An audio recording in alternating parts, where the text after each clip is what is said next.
Check. Keep it alive through these lines I write. I keep it live cause I thrive. I might just blow your mind tonight. I'm so hyped, but it's no hype. From this height, it's direct hits on sight.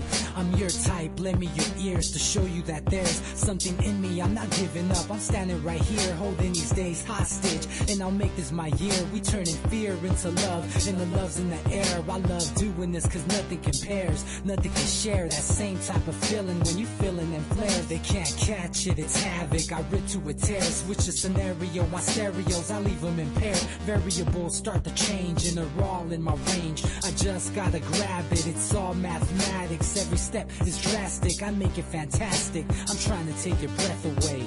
Asthmatic. This is live through the stereo. Go and let it blow, blow through the stereo. I'ma let them know through the stereo. Yo, here we go through the stereo, stereo. This is live through the stereo. Go and let it blow, blow through the stereo. I'ma let them know through the stereo. Yo, here we go through the stereo, stereo.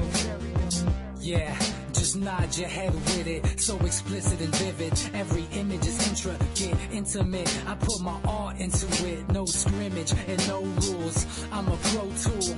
Hear my heartbeat, beat into the vocals. I'm so loco, lost my mind, oh no.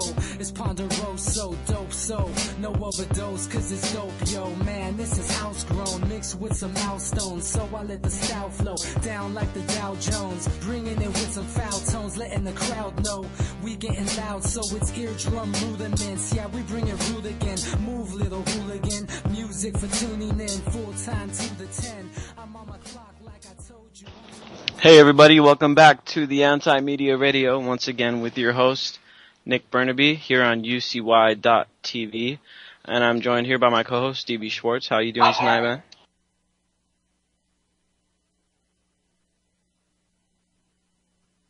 Okay, we're having a bit of tech difficulties you hear me? here. Okay, I can hear you now. All right, man. Yeah, doing all right, man. Doing all right. Just watching what's going on with Ukraine. I guess in a couple of days, all of a sudden now there's new developments going on, and it looks like things are going to pop off. Actually, despite what everybody thought, with maybe something would not happen. Well, something's going to happen. They got the everybody knows they have their own Air Force One over there, also called the Doomsday plane, and that thing's been in a nonstop rotation over there, and they don't pull that out for nothing. So, I was down at the beach today, man. I went down and braved the radiation. I'm sitting there on the beach, and this plane takes off. We're right there in Coronado, where there's this big base there. And man, this plane flies over. I don't know. It's like the biggest plane they got, dude. And it flew about 100 yards over top of me, and it was intimidating as all hell, to say the least. Yeah. And I don't know. I've been seeing those planes because I can see them from my house too when they're landing. I don't normally see them take off because apparently when they take off, they take off and then they fly out over the ocean. But I see them coming in all the time. And it's just, oh man, there's just very, very intimidating. Hey, we already got a call coming in. One sec. Let's see who's on the line. How's it going? You're on the Anti-Media Radio. Hey, it's Joe from Louisville, Kentucky. How are you? Pretty good, man. How's it going? What do you want to talk about? I just wanted to chime in. I saw this on Facebook. I didn't know what the main sequence was, but I just wanted to say I hope you guys have success. Keep doing what you're doing. I've checked out the site a couple of times. So just want to ask, I guess, your listeners and yourselves what you would think. People, I live in Louisville, great city, but obviously there's a lot of partisan craziness here for Obama or the right. And even people who love Ron Paul, you know, who are libertarians like I am, but put him on a pedestal, you know, they gravitate toward their political beliefs. But I do hope that people that do listen who love libertarianism gravitate to learn more about voluntarism and pretty much how we are enslaved, paying taxes out of our pockets at the point of a gun. People don't get that. They think we live in a free country, but hopefully, you know, things change, mindsets change. It's going to take decades, but hopefully something will come to fruition. So just want to say take care and Great show. Awesome, man. Thanks for calling in. Yeah, everything he was saying was right.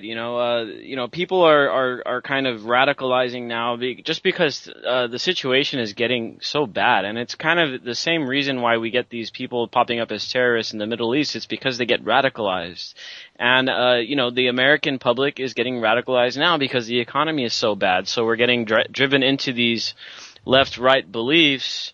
And even unfortunately, a lot of the people that were following Ron Paul, they're kind of they kind of put this guy up on this pedestal like a hero, and unfortunately, as we all saw, the hero is going to let you down, and that's exactly what happened. They bowed out of the race, even though they still had a chance. And one thing I was going to quickly bring up about Ukraine is I saw a poll the other day that showed over 50% of people now believe that the U.S. needs to pull our asses out of all these foreign affairs. We cannot win, Nick. We cannot win. You cannot win. You can't beat Russia in Russia.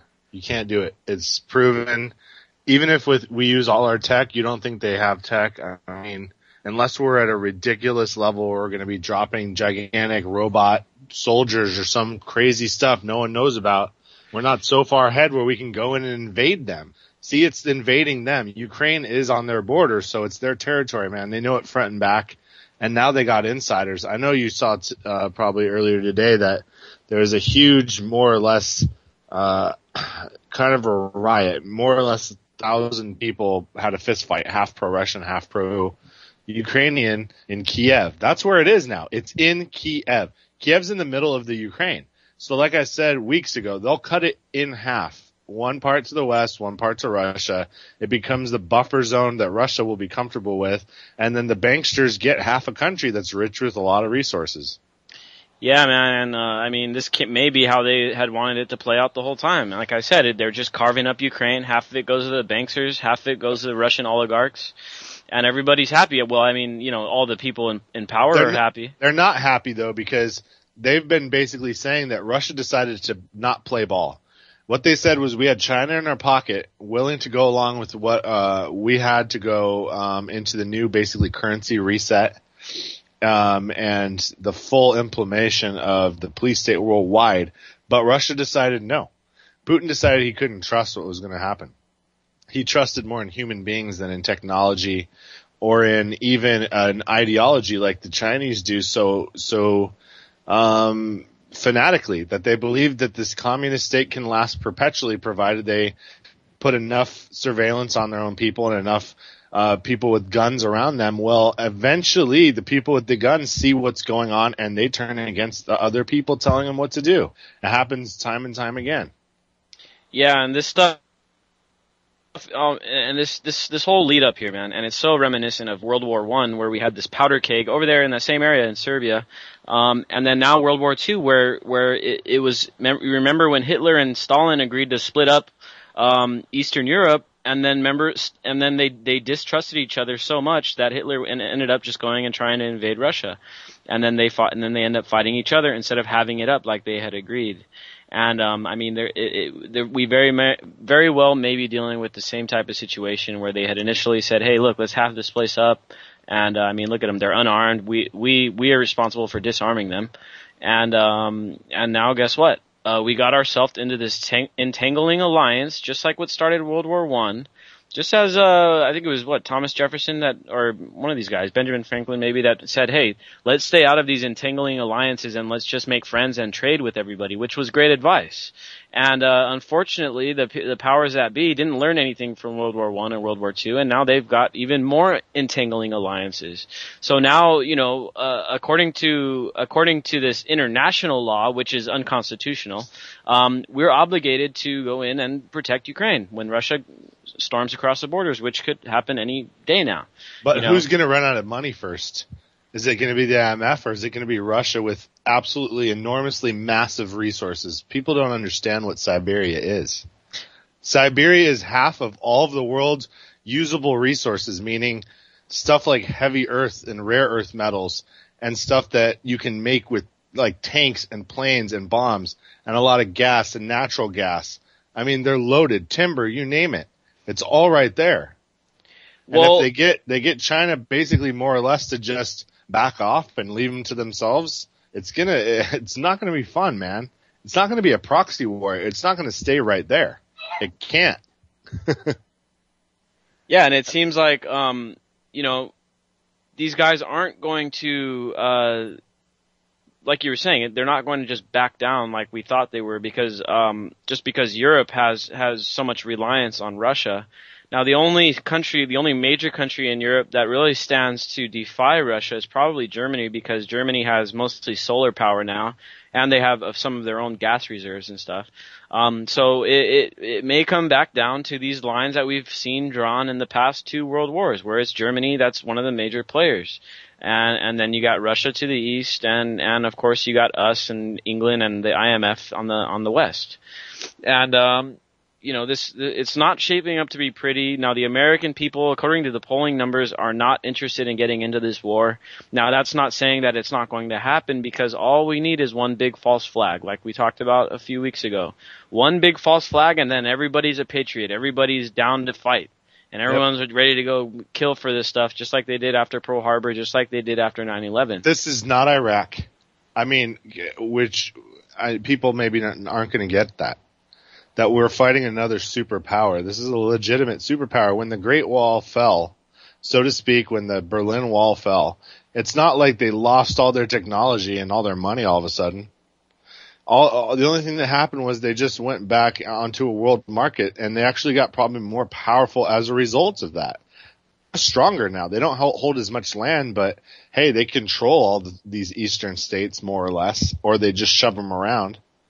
So they're every bit as powerful as they were in the Soviet Union, and maybe more so now, because they've traded for who knows what from the Chinese, and the Chinese, of course, steal everything. You know what I mean?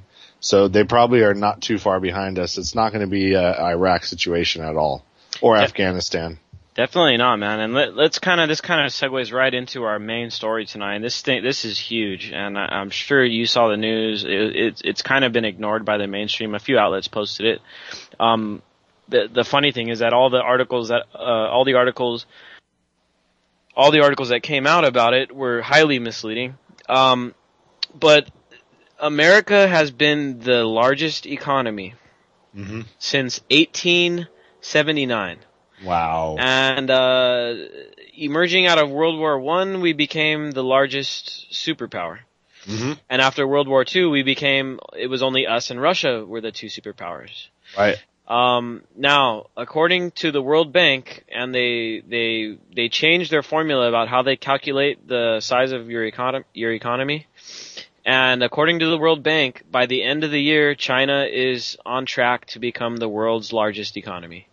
And that is just frightening. Well, I mean, it's just sheer numbers. I mean, it's only, I'll tell you something that most people more or less probably wouldn't really understand, which is that we don't really need people to make things anymore. They're a little cheaper than machines. That's why we still use them. And then it keeps people employed. So it stops like rebellions and stuff from going on. But right now, if we want to go all automated for more or less most of the things we use on a daily basis, they could. And so China's power, which is manpower, is not economic power much longer. I think more or less they're being propped up. And there's always been this prevailing theory that we, meaning our elite class, have propped them up in order to have another enemy to fight.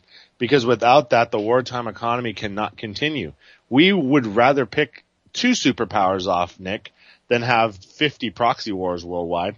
This is going to be an endless forever thing going on, and it's going to funnel money for like 30 more years into the military industrial thing, man. It's for sure all planted. Yeah, I mean, I wouldn't doubt that one bit. It's right out of the pages of 1984 where they just got to continue these wars so you can keep drawing the resources out of the people, keep the people running the rat race, and keep on having all these expenditures overseas so that nobody can ever get ahead in life. And that's the other thing that was brought up. And this article's on the Anti-Media. You guys can go check it out. It's a huge story. And the funny thing is the mainstream media, they're trying to blame this economy on this long snow, on this long winter that we had. And you know, they may be right. It could have had a massive impact, but it wouldn't have done what's known as a losing of the number one spot, because it wasn't that big of a deal. It was huge. Now, what's going on now in the South could probably wipe out a lot of their economy with being rained out and being flooded in these absolutely epic floods. But what happened throughout the North and the snowed in stuff, I mean, Atlanta was kind of crazy and the South got hit hard, but the North said, it was just kind of bad. That's ridiculous. It wasn't. The economy is going to take hits from the changing environment anyway, and the changing weather. So why jump the gun and say it's happening now? That's just BS.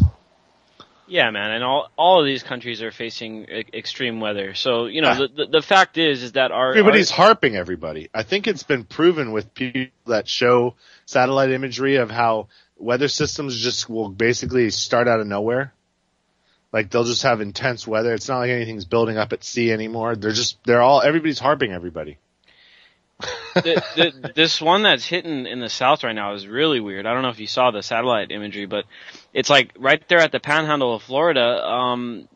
There's just like a huge, and it just keeps appearing out of nowhere and just keeps pushing these clouds out. It's weird. It's not like it's coming from the sea. It's just appearing right there at the panhandle and just creating a ton of precipitation. Yeah. And I have some friends right now that are in South Florida, and they're like, "What storm are you guys talking about? We're not being hit by it, because it's just hitting that north side right by the panhandle, and then it's going, and then it's hitting South Carolina, North Carolina, Georgia, and all these places." And there's I believe it was like a foot of rain over 2 days. I mean, these are insane amounts, almost unheard of amounts. And now, now, it was possibly as much as an inch an hour for an entire day. Yeah, I mean, that's crazy. And now here in San Diego, we're down here in Southern California, we're facing record winds. We're facing record high temperatures. I mean, today it was hot as hell. That's why I went to the beach. I just couldn't take it anymore. I know I was facing radiation, but I just couldn't take it anymore. It's too hot. Did you go in the water? Just slightly, just with my feet. Well, it's not, dude. Don't worry about it, man. As long as you're not eating sushi with lesions on it all day. Yeah, and I mean, let's face it. We have hurt the planet. And the climate is going to backlash because it's going to try to fix itself, and it sees us probably as the parasite that's causing all these problems. And guess what? We're probably going to be the first on the list. Well, enough of us will make it, though. That's the thing. You know, the people they've been preparing for all this forever. That's why they're going to go underground. So it sounds silly, but somebody always was like, get over 5,000 feet and then buy something with a bunker and you're going to make it too. That's all they're going to do. They're going to get up high over any kind of pole flip that'll cause some kind of tidal wave, and then they'll get underground for when we don't have basically we're not going to have any electromagnetic shielding for like 3 days. So everything that's on the surface is going to get hit with mad radiation. You want to be underground for like 3 days. This has always been the prevailing theory, is that's what to do. That's like the plan. So they're preparing for all these crazy things. Yellowstone sensors were taken offline, and then I read into it a little bit, and somebody said, well, that's because they're going to put in these new sensors that are directly going to be connected so that our national security apparatus can keep an eye on it, because it's ready to blow like a top. And it's like 1,000-mile radius if it does. We hope it doesn't happen, but they said it's a 10-year window right now. So, like, all kinds of crazy stuff's happening worldwide. Yeah, man. And, while we're still on this economy thing, make sure you guys check out this article. I went pretty in-depth to this stuff and tied it all back to the monetary system, bailouts, how the U.S. is an oligarchy now. And it's not really surprising that we see these bailouts, considering we are an oligarchy. And when people are losing their houses like they did in 2008, 2009, of course the government's not going to bail out the homeowner. They're going to bail out the banks because we're an oligarchy. And now here's the thing. We talked on Monday about how the middle class has only grown 0.3%, compared to Canada, which has grown 20% since 2000. So basically the middle class is becoming the poor, and there's almost no middle class anymore. Now check this out. The Dow reached record highs today. And it's like, where is this disconnect? The China's about to surpass us as the world's largest economy. The middle class is in the gutter. Yet Wall Street is soaring to record highs. I mean, what the hell is going on? Derivatives. It just doesn't make any sense, man. I mean, this whole Well, we're winning on bets, and so's China. I mean, we're and probably Russia on a different level. They're more or less just grabbing land, which got its own value too. But these derivative markets and these gigantic behemoths of the financial world are just kicking everyone's butt. And Wall Street's it's just a behemoth. Look at it the way it is. It controls global policy through money and manipulation. And then on the other side of the world, there's the entire same equivalency in Beijing. So that's what it is. It's just two massive hubs of two wheels of the world right now. Yeah, man, and unfortunately, the average Joe isn't really part of it. We're kind of getting left behind, and these guys that are riding these stocks, these billionaires, these hedge fund guys, the guys that are at the helm of these trusts, which are the real richest people in the world. We don't know who the real richest people are. I mean, on paper, we think it's some dude in Mexico. But in reality, it's these guys that are in control of these trusts that have been, we're talking about old money, 500,000-year-old money and gold, that are being managed. And no one really knows who these people are, unfortunately. So, we're just getting left out. And so the thing is it's time for us as the proletariat, as the poor people, to rebuild our own economy and say, you know what, you guys want to exclude us, we're excluding you, we're doing our own thing, and good luck without us. You know what I mean? Good luck having, where are you going to find slaves when we all figure it out? Just like the caller said when he called in. We are all slaves. And it hasn't got any better. And ever since they abolished slavery, the only thing that changed is that now everybody's enslaved. It's not based on race anymore. Now everybody's enslaved as long as you're poor. Well, of course, because the War of 1812 reinstalled the central bankers. That was the peace that we made with them, because they brought a vastly superior navy and pretty much bombarded the hell out of the coast.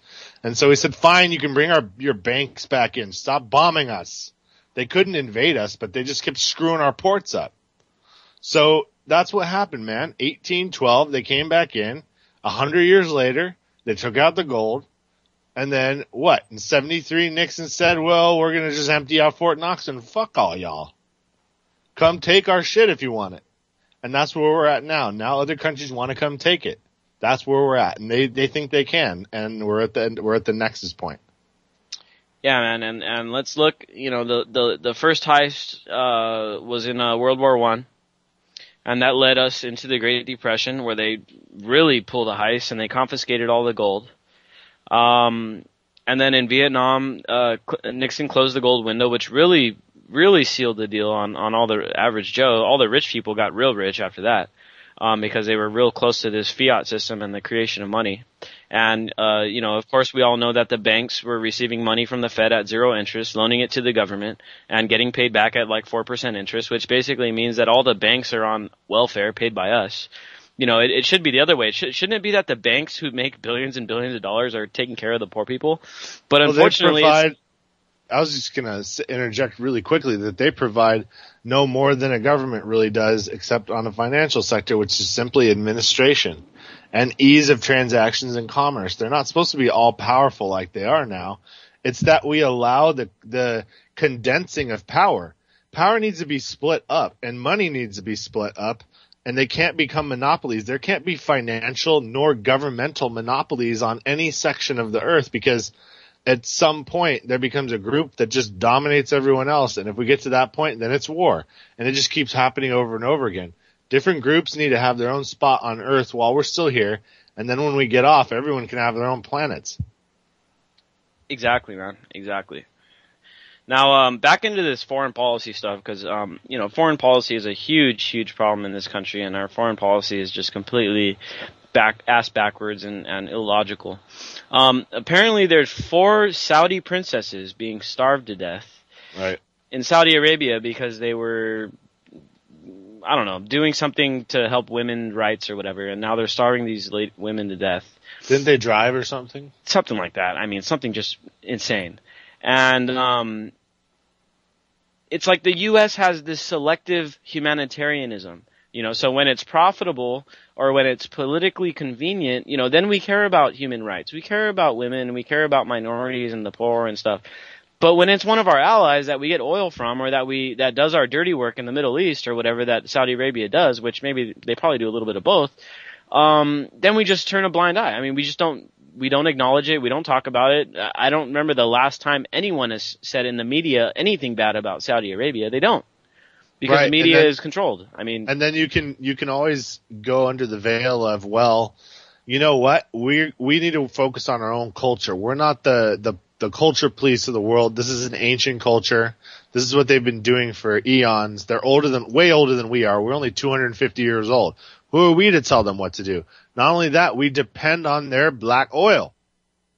So we start pissing off the royal family, and then, I don't know, even try to throw them over, insurrect them. That place would split into 5 other states. It would stem the flow of that oil, and then the canal would shut down. And that's why they're kept up and propped up, and anything goes, really. I mean, imagine if Saddam played ball.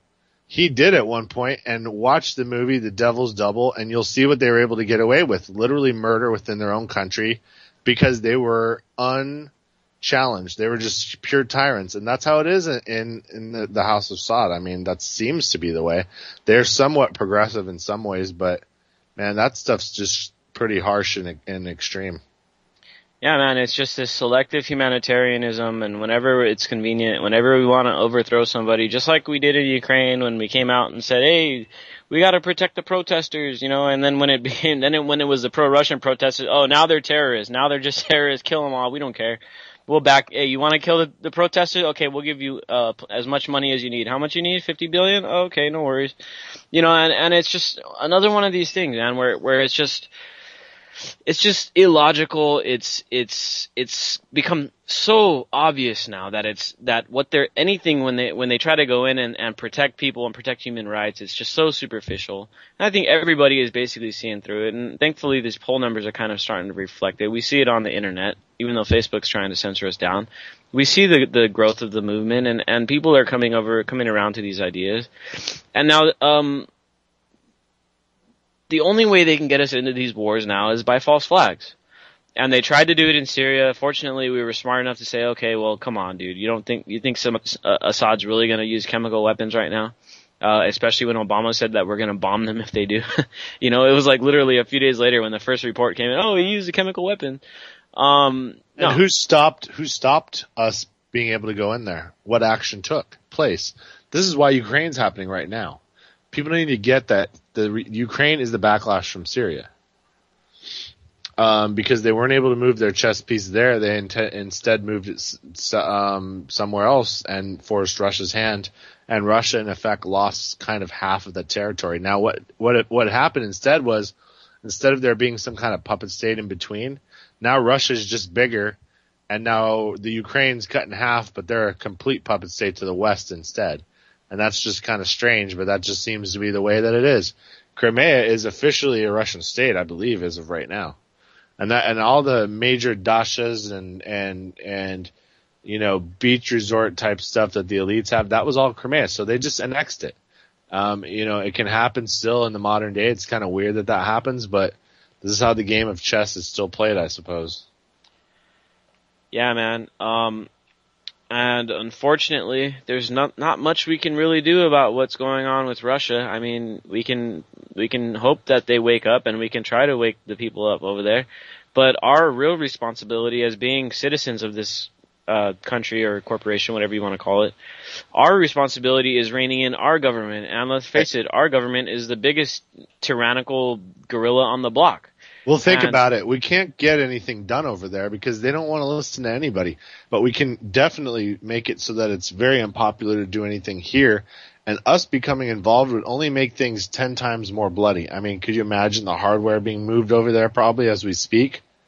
I mean, you're going to go from a civil type war with a lot of guerrilla warfare to out and out armor and air forces being used. So when that stuff gets involved, then that's when civilian casualties start mounting because things are just shot and blown up and people are hit. Yeah, man, and you know the local Ukrainians, they're probably going to turn into insurgents once they realize how they got screwed over, not only by us but probably by Russia as well. And whoever ends up trying to control Ukraine is going to have their own problem on their hands. It's going to turn into Serbia. And they're going to just have a bunch of insurgents that are just like, get the hell out of my country.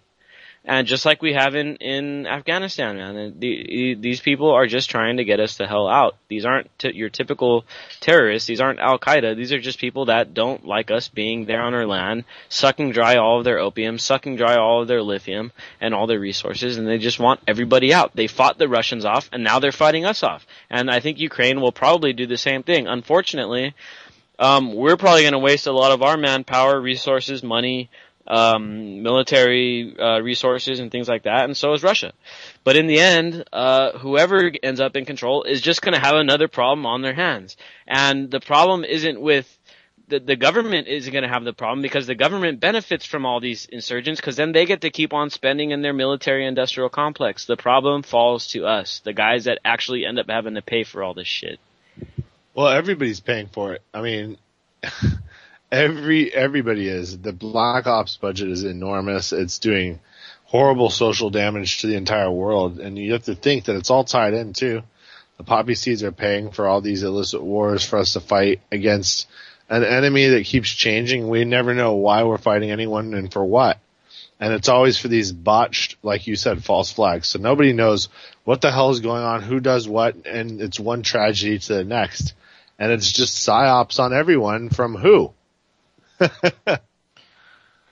Oh man, it's just such a big task, and the only way forward is by doing what we're doing. Everybody out there listening, keep doing what you're doing. Change it. Start the revolution in your own living room, in your own garden, in your own roof with your solar panels or whatever. And slowly but surely, we defund the beast. People are coming around to it. We're at the halfway point where half the people are just done with it. And sooner or later, this whole thing will have to come crashing down. And people think that, a dollar crisis is going to be bad for everybody, and the economic collapse is going to be bad for everybody. Yeah, it'll be bad for a little while, but in the end, once we realize how much we were being stolen from by these a-holes at the top, things are going to be a lot better. I mean, if we're able to take the economy back into a decentralized, democratized economy, if we're able to get back to that point, dude, we're going to have the golden years of this country, the best years that this country has ever had. Well, we can have free energy, and we can be completely off of the fossil fuel grid tomorrow if the people really all opened up a science textbook that would tell them the true power of what the world has to offer from an electromagnetic spectrum, and how Tesla could pretty much more or less show that there was proof that ancient Egyptians had electricity, and it was all wireless. All it needed to do was have certain conductors, certain wires twisted together that could be turned off and on with breakers. It was pretty simple to see that there's an unlimited electrical field around us right now that can be tapped into that could power cars. I mean, more or less anything but things that flew that needed that massive power that oil can provide. Everything else could be electrified. And we could be completely free of those giants and just make it completely free since it's powered by solar. The investment may be enormous, but next generation will have a completely unserfdom life.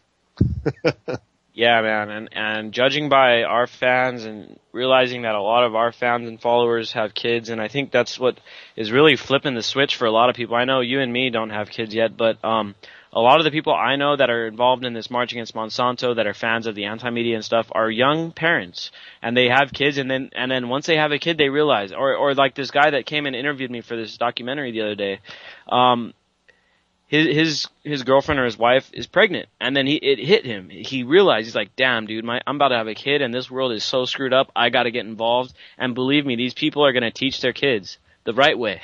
And a lot of them aren't going to send them to these government re-education camps, also known as public schooling. I mean, and let's be honest, if your friends are like mine with their children, these kids are growing up and becoming very smart. And I believe there's something environmental, perhaps it's even to do with the solar cycle, where kids are they're advancing quickly. And I have hope this next generation doesn't buy the bullshit anymore because they had access to the internet. And then all these older kids now are starting to say, they're trying to take away the internet. with SOPA, and now they're trying to kill net neutrality. They want to make it so that if I have AT&T, I can't go to HBO, and then I can't go to all these other websites. And kids know what the hell's up, and I'm like, what the? Because they know, because that's their entertainment. They don't want to get deprived of the world from their worldview just because of some corporate assholes. Yeah, man. I have a lot of hope. If it doesn't happen in our time in the next 5 years, I know it's going to be the next generation that's going to really make this thing pop. No, it has to be the next 5. But those ones that are the little kids now make the next wave. Really, there's nothing they can do except some ridiculous sci-fi tech to reprogram everybody on a worldwide scale, because it's already too much. The tsunami wave already began when people started to realize what bullshit this world was in 2008 Bailout, and then the Zeitgeist movie came out. And there's a whole bunch of guys my age and younger than me, and they're all having kids, and they all know the gig is up. The older generation, the lazy generation, the baby boomers that don't buy computers and don't get on the new information train are the only ones propping up the current paradigm. They just keep voting and buying in and paying taxes and going to work and not starting their own companies that they don't understand these Fortune 500 companies are bullshit. a lot of the people that are over 40, unfortunately, there's not much hope. Now, I know a lot of people over 40 that are activists with me, and they know what the hell is going on, because a lot of these guys were, activists back in the day during the 60s and stuff. But, all the baby boomers, all these guys, let's face it, they grew up with TV. They are completely and utterly brainwashed. So I honestly don't think it's worth the time and trouble trying to focus on these people. But they're all the CEOs now. That's what sucks. And they're all the people in power and positions to change things. And they can make social change, but they're so comfortable in the status quo, they don't understand what's going on. They don't get there's an environmental global change that's happening that they're pretty much covering up with all the shit in the air they're spraying. People don't even get it, that they're more or less stemming off what's happening everywhere else in the world, which is massive crop loss and massive hyperinflation. We're just being kind of, held in this bubble for a while. It can't last forever. And who knows what it's doing to us long term, to our health. And it's ridiculous. People need to get that. And people with kids know that already. They know it. Yeah, man. And, what they're doing now with these children, and we've seen these rates of ADHD and all this stuff, ADD, all this stuff is just because of the culture. I mean, the way that the culture is, you got to go to your school, these kids got to go to school, and then if they act out at all, then guess what? They're slamming them on these drugs. Your kid has ADD, throw them on this Ritalin real quick. This stuff is basically meth. And they're throwing it on these kids because meth supposedly, if you're hyperactive, it'll calm you down. It doesn't make any sense. But the parental backlash is starting, and these lawsuits are starting. And these people are not going to allow their kids to become guinea pigs to statist society that more or less doesn't really – it holds no one accountable and gives a psychiatrist all the power in the world to dictate based on what's a pseudoscience. Does anybody really want to hand – over their future in life to the teachings of Sigmund Freud and the like? No thanks. We don't. We want to live in the real world. We understand that helps us with a lot of things like mental illness and things like that. And there's lots of sick people. Trust me, I know that. But for most of us normal people, we just need to be left the fuck alone. 2 of my brothers, they tried to slam them on these drugs, man, because they tried to say they had ADD. And fortunately, my brothers were smart enough to spit the pills out. And my mom eventually realized, okay, well, yeah, no, these pills aren't working. This stuff is all BS. And now we've realized that everybody's normal and none of these people are hyperactive. None of them have ADD. I was on Ritalin from 7 to 13. I don't know what the hell that did to me. Yeah, who knows? Who knows the long-term implications? Now we got I think I was at 800 milligrams. I looked that up, and that's not a light dose for a kid. And that is cocaine. Yeah, I was wired. It's ridiculous, man. Now we got this new Harvard study, and this is going to be on the Anti-Media tomorrow morning. And it comes out of Harvard. Antidepressants double the risk of suicidal behavior in youth. And it's not a big surprise considering what we've seen with the troops and all these veterans that come back from these wars. They stick them on these antidepressants, and guess what? They're killing themselves in record numbers.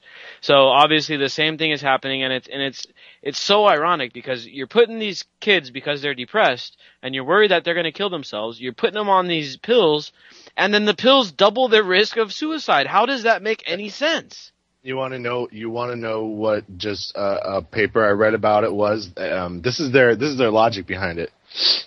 The vast majority of our soldiers that use our pharmaceuticals against the prescription pill form that says don't drink, they drink excessively, and that's what creates these problems. Yeah, and they know it by autopsy that these guys are heavy drinkers and use these things, and they mix them together. Now, does the general populace heavily drink? I would say, yeah. I don't think a normal Marine's any heavier of a drinker than a dude that gets off on Friday night and gets loaded, and he's on Paxil or whatever the hell else they have him on. And it combines, and they get crazy. And what if you lost your job that day, and then your girlfriend dumped you? Yeah. And then you were broke. I mean, Not to mention that they're slamming these dudes on 2 or 3 or 4 medications at a time. And my brother, he's a Afghanistan veteran. He went over there. The war messed him up big time, dude. I mean, he's got some mental illness now, and they've got him on pills. And apparently, the pill that he's on, it makes it so that you cannot register endorphins anymore. So now in order for my brother to feel pleasure or to feel happiness and stuff like that, I mean, he has to go to extremes because the medicine that he's on blocks all those endorphins and stuff. And so now what they're trying to do is put him on another medicine. They're like, okay, well, this one blocks endorphins, so we're going to put you on this one as well so that if you take this one with it, it'll unleash the endorphins. You know what I'm saying? So, I mean, it's like. Imagine what that would do to you. How scrambled you'd get, how many different signals are going off in your brain, and then say somebody does something that sets you off, or something just happens that makes you remember something, and you get all kinds of crazy. I mean, this is just, you can't do it. These guys aren't going to stop drinking, so the only real way we're going to be able to help these soldiers is the natural way. We're probably going to have to go with a combination of marijuana to get them, some mental comfort, and then they'll have to use the mushrooms for the PTSD. And then get them out in nature, get them out in the garden. I mean, they're not going to stop drinking. These dudes are not going to stop drinking. Are you crazy? You think they're just going to go somewhere and be like all strung out on these pharmaceuticals and not drink? Yeah, and now it's insane. Here's the other thing. The medicines that my brother is on, if he smokes marijuana while he's on these meds, it makes a big problem. So I think they're purposely designing these medications to where, okay, throw these guys on these, but if they smoke weed, I mean, it's over. Hey, we got a caller on. Hey, you're on the Anti-Media Radio. How's it going? Hey, what's up? It's Cassius. Hey, how you doing, bro? Hey, Cassius Methel. He's one of our journalists on the Anti-Media, man. What's up? What do you want to talk about? Not much, man. I listened to what you were talking about before, and it reminded me of something I saw today. Someone said, Adam Kokesh actually said that he thinks Molly might be able to treat PTSD, but I don't think so. I think mushrooms and a complicated other series of factors. Yeah, ayahuasca. I think that could potentially treat it. But I was listening to what you were saying before, and I think a complicated range of factors are what can actually treat PTSD. Yep. And the whole idea of using pharmaceuticals is ridiculous, and you gotta get out in nature and do things that change your mind state, not just take a pill. Yep. Exactly, because all the pill is doing, and I have firsthand experience because my brother right now is dealing with the VA, and that's what they do. They don't really give him any treatment. They just throw the pill at him, and so it's a Band-Aid. Exactly. It's like okay, here's the symptom. Let's throw the pill at it to try to numb his brain out so that he doesn't feel that symptom anymore. He needs to talk to other vets, dude. Why is he not talking to therapists that were vets, that were Vietnam vets, that were in a brutal ass war too, and like that have that degree, that PhD they got through the freaking GI Bill. Why aren't these guys getting treated in that way too? Well, here's the thing. That's what we're trying to get him into, but as a military guy, being through that situation at boot camp, I mean, you got to think about the macho thing too. So these guys have this macho attitude. They don't want to go and talk about their problems in front of other people. Well, you know what I'm saying? It's killing them inside, then they need Definitely to. true. Exactly. A lot of these guys think that the manlier way out is to just blow your brains out rather than go down and actually talk to people. And we got to change that whole attitude if we're really going to try to get down to the root of this problem.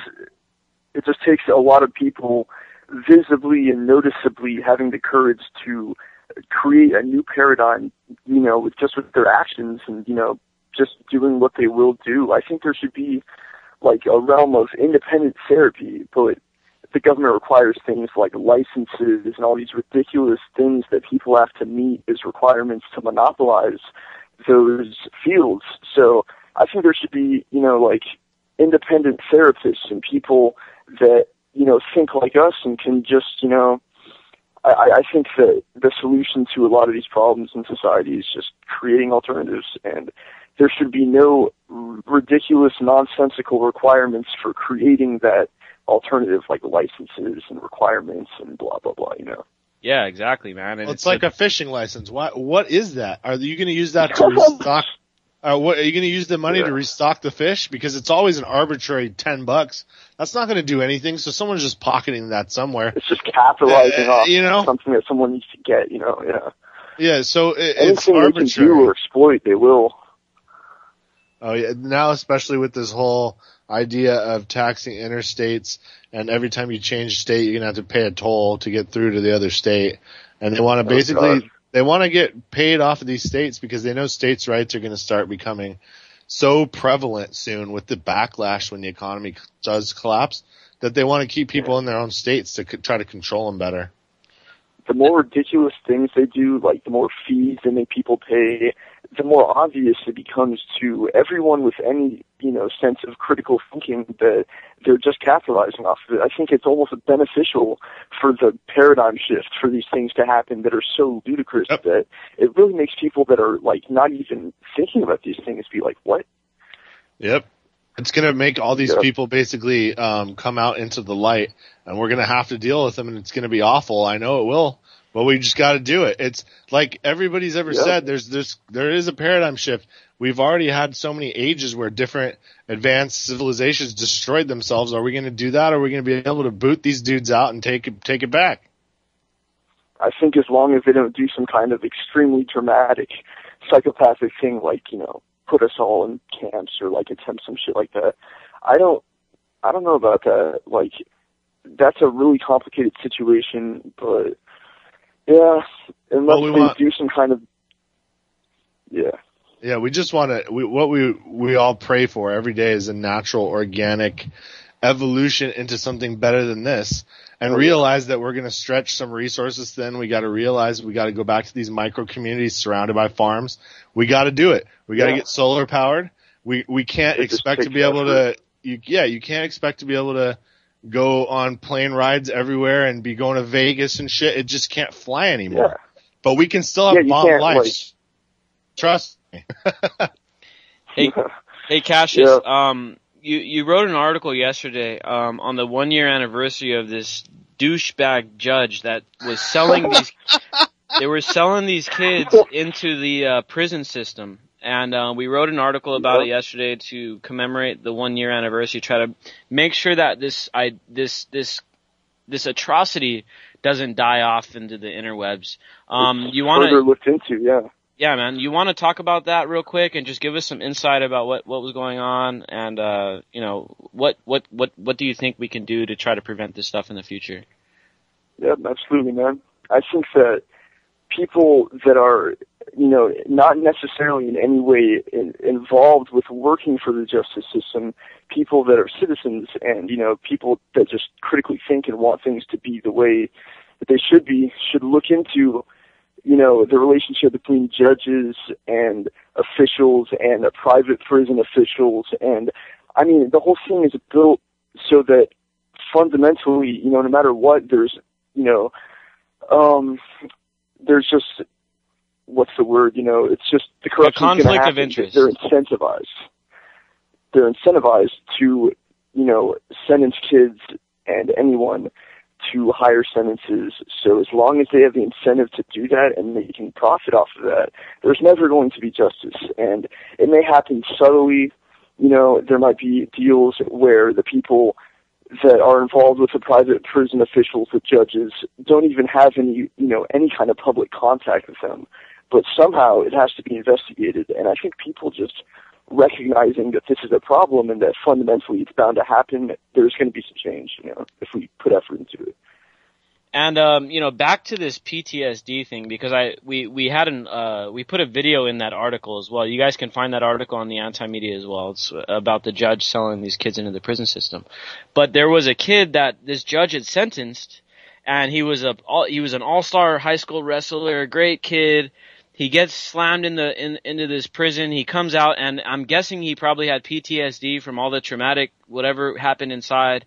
And then the kid ends up killing himself, man. And then the mother, the mother was there after the guy got sentenced outside the court, and the mother is just going off on this guy, and she's like, "You killed my son, you scumbag! I hope you rot in hell." And it's kind of the same thing, man. We're institutional. We've all heard about being institutionalized. Now, I know we all probably have family and friends that have been to jail, and I know with my experience, my family has been in jail. They go back. And they go back, and they go back, and they go back again because they become institutionalized. They get PTSD. They end up not knowing how to handle things. I mean, it's just a messed up situation, and it's regressive. The poor people get slammed in the prison. The rich people hire good lawyers, and they get out. Well, they get out on affluenza. Like that one Rothschild? No, not Rothschild. But DuPont. Oh, he got off too with affluenza though. For raping that was his own daughter. That was a messed up instance. Yeah, he raped his own daughter and got off with probation. 2 years. That is like such a vast contrast to, people that get, like life sentences for their third time doing the same offense, stealing some food from Walmart or something. That happened in Texas, man, such a stark contrast. Yeah, man, and it all goes back. It kind of goes back to this whole thing about how China is surpassing our economy as well. All this, everything that's going on, the monetary system, the justice system, the taxes, how Obama has said that he's not going to rule out taxing the highways and putting toll roads in. It's all regressive. When you're going through a toll road, if you're rich, you don't give a damn. If you're poor, that could be the $2 that bought your lunch. I mean, so all this stuff is regressive. They don't want you moving around either if you're not wealthy. They want you stuck in a state, man. And then they go state by state as they break down everything and they RFID all the dumb states first because all the people are like, I'll sign up for free benefits.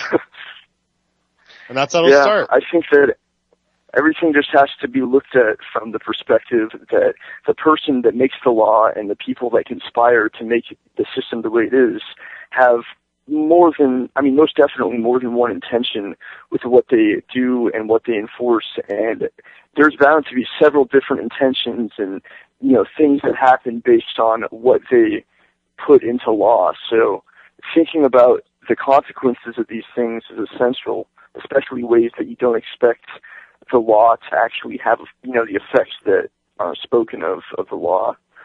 Like the entire institutionalized mind state that you get from the collection of all these laws and taxes and the way that people are treated, There's a subconscious thing that, a mental state that's acquired from all that.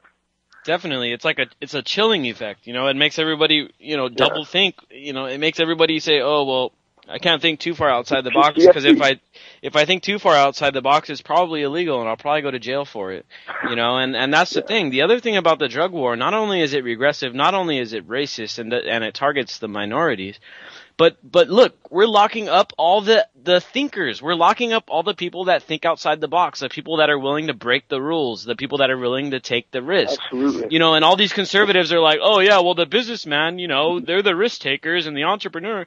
Well then why are you locking them all up in prison? Why are you throwing them all in prison just because they're selling drugs that aren't being monopolized by Big Pharma. I mean, it just doesn't make any sense. They're killing off the sense of entrepreneurship. They're killing off the small businessman that's squeezed out of the regular economy because of the barrier of entry, and because it's hard enough to start a business in this country with all the laws and licenses and all this stuff that you got to do. Nobody wants to deal with that. Barrier of entry. So they turn to the black market because it's a lot lower barrier of entry, and it's a lot easier to get in. But yeah, these people are still businessmen. They're still entrepreneurs. They're still people that think outside the box. Yet if they do it, they end up in prison. It just doesn't make any sense. I mean, they're killing the country, and they're killing all the thinkers. They're killing all the people that are minorities, that don't have the money, that are geniuses. And that brain drain you were talking about, Nick, starting now. Because people are starting to divest their money out of this country. And I'll say for myself, like, it's something you gotta look into. You have to. I know it's uncomfortable to think that way, but I mean, what if something were to happen? It's the solution. It's the only solution, really. I mean, our dependence on all of this clearly is the thing that makes them so successful, the people that control this, getting away with what they're getting away with. But the audacity of what they're doing lately, the police, the restrictions, the tolls, everything, as a whole, it's getting so audacious that more and more people are waking up.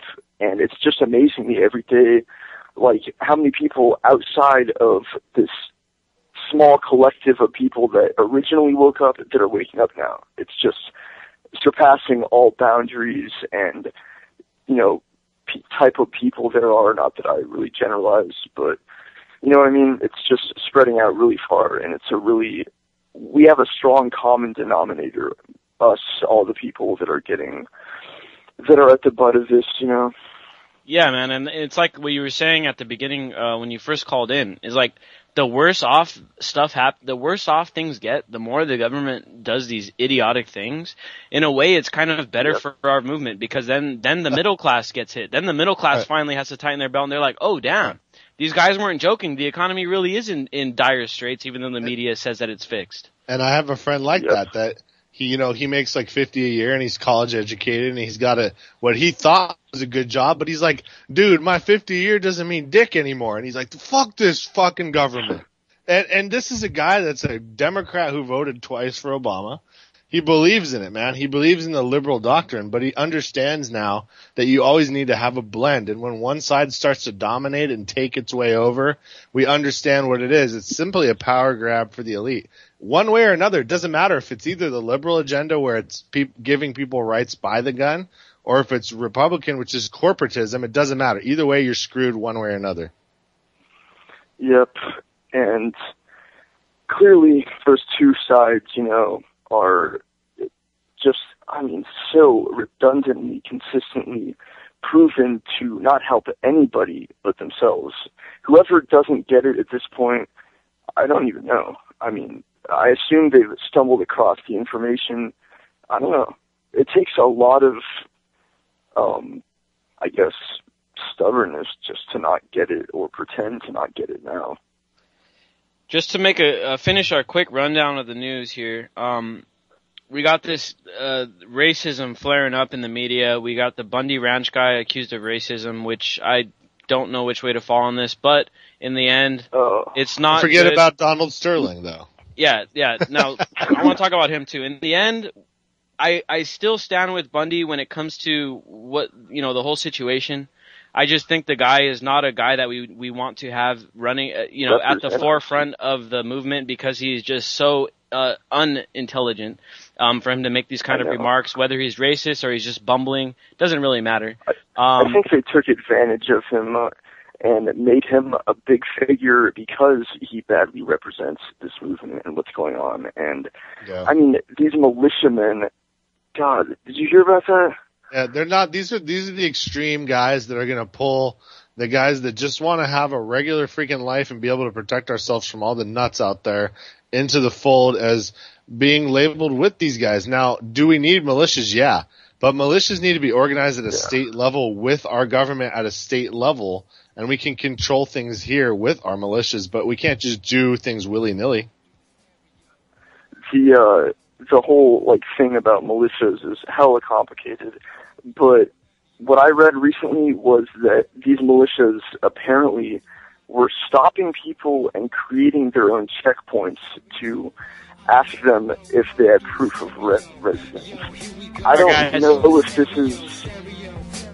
Oh.